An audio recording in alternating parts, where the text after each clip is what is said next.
With the upcoming F1 season only weeks away, Red Bull have a few major issues to resolve with their new car, the RB18, in order to be on par with rivals Mercedes, who were fastest in the 3-day shakedown in Barcelona last week. Red Bull, who will be carrying the number 1 race number on their car with new champion Max Verstappen, are going to have a challenge on their hands to remedy some major problems that they experienced in testing the car. The paddock whispers from the end of last year were that Red Bull was extensively developing their championship-winning car last year right up until the last few races, which in turn meant that their full capacity to work on the new 2022 car was somewhat weakened. If this was the case, it worked out for them last year in helping them win the title, but could work very much against them this year if they're lagging well behind. Helmut Marko opened up about one of the issues the team from Milton Keynes was struggling with. He said, "The only problem we have is weight. The car is heavy. Thank God the minimum weight has already been raised, but there is still a lot of work to do before the first race. Formula One already increased the minimum weight to 795 kilograms this year, a 43 kilogram rise, although teams are claiming to be struggling to reach that weight." It seems Red Bull might not be alone in this overweight issue, but they will need to shave off at least double digits in order to make the minimum weight regulation for this year. The Austrian is optimistic that a meeting of Formula One team executives will result in a raise to this 795 kilo minimum weight. "Let's see if there isn't another increase," he added. In order for the teams to ask for another raise in the weight, at least 8 of the 10 teams must come forward looking for a change. That would mean that only 2 teams are currently on the correct weight, which is unlikely. The new technical word that popped up during testing was proposing, which Red Bull suffered with quite a lot. Some teams did manage to find a way of reducing the bouncing, but not all teams, including Red Bull, left Barcelona entirely happy with it.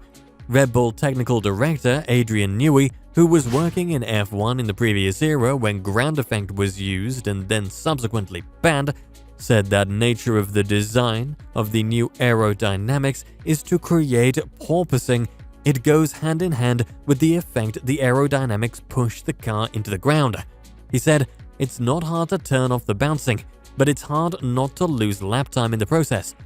This would mean that if Red Bull are trying to tune out the bouncing, it could see them produce a slower car overall. According to reports, Newey stated that the problem was foreseen, saying it was there in the first ground effect era 40 years ago. It's innate to this aerodynamic principle. McLaren is said to have devised a solution to Formula One's porpoising problem that should be simple enough for others to copy. It is thought that there is a long slot parallel to the edge of the rear part of the floor plate, which is supposed to prevent air compression and pumping, which gives the air an escape route when the floor bends downwards. Many considered this the reason McLaren were topping the timesheets on the first 2 days.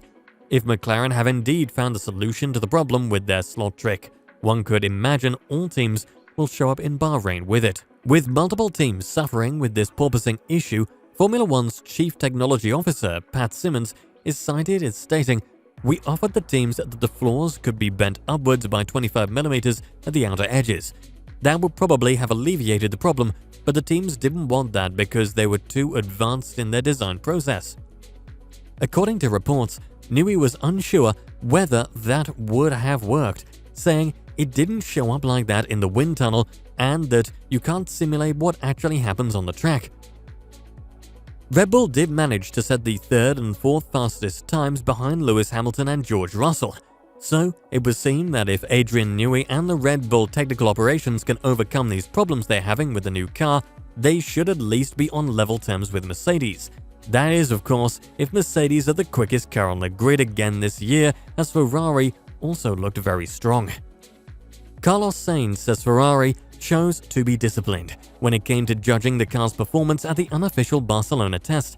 They appeared to be the strongest and most consistent, having completed the most laps of any team at the test. Sainz said to Sky Italia, "As a team, we are very disciplined in not having expectations because we don't rely at all on these tests." His total of 236 laps at the Circuit de Catalunya over the 3 days was the most of the 21 drivers in action, 24 laps ahead of second place Daniel Ricciardo. He added, "You will not see either a happy team or a disappointed one because we chose to be disciplined in not believing too much what happens during these tests. We just do our run plan.